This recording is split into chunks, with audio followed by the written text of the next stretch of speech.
Sub-Inspector invite representation from Assam Rifle woman Ruthi M. She will speak for the motion. Ruthi M. of Assam Rifle.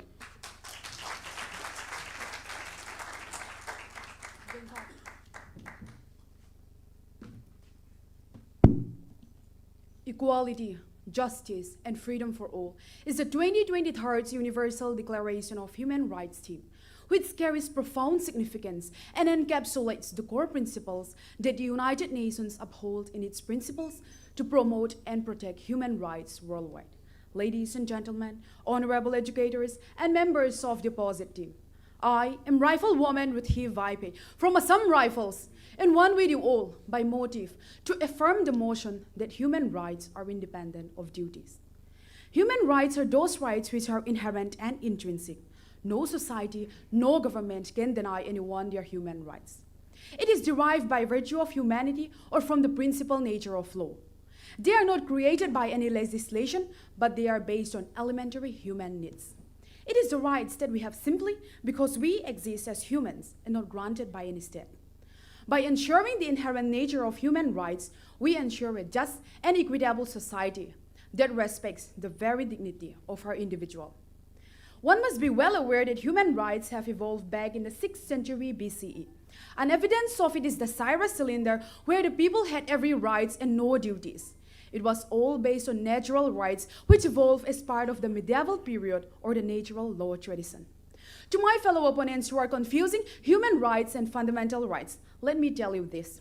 Human rights are universal and intrinsic, internationally and globally protected and not bounded by any duties, while fundamental rights are country-specific, only constitutionally protected and bounded by the fundamental duties guaranteed by one's constitution and one's country.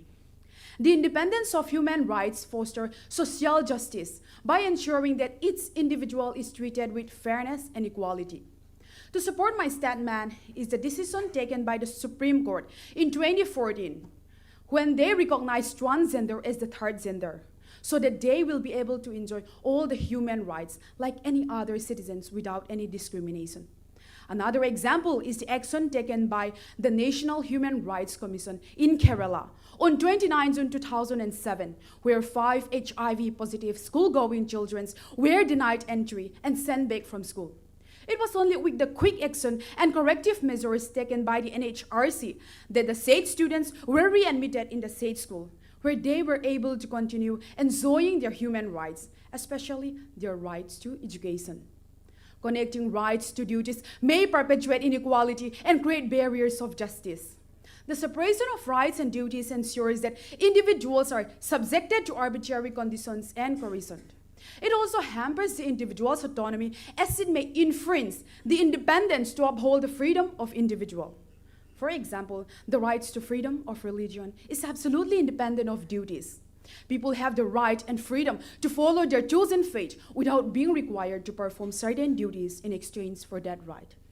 Independence from duties gives a person the ability and priority to compete with other powerful considerations such as national stability, national and global prosperity too. In addition to these rights, the United Nations also has its International Covenant on Economic, Social, and Cultural Rights and the International Covenant on Civil and Political Rights.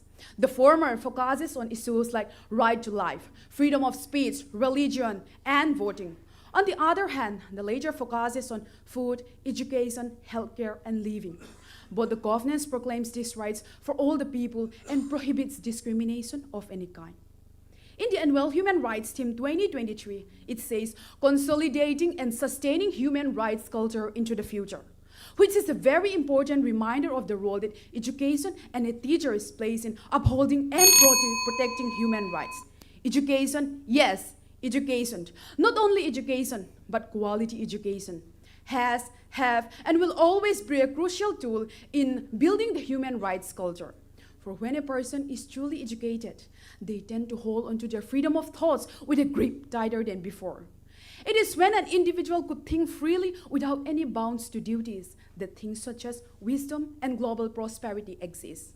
For when quality education conquers, poverty is eliminated, thinkings become broader, and rights become even more independent. In conclusion, upholding the independence of human rights from duties is not just a moral principle. It is a legal imperative that resonates with the very essence of our shared humanity. Thank you. Jai Hind, Jai Bharat. Jai Hind.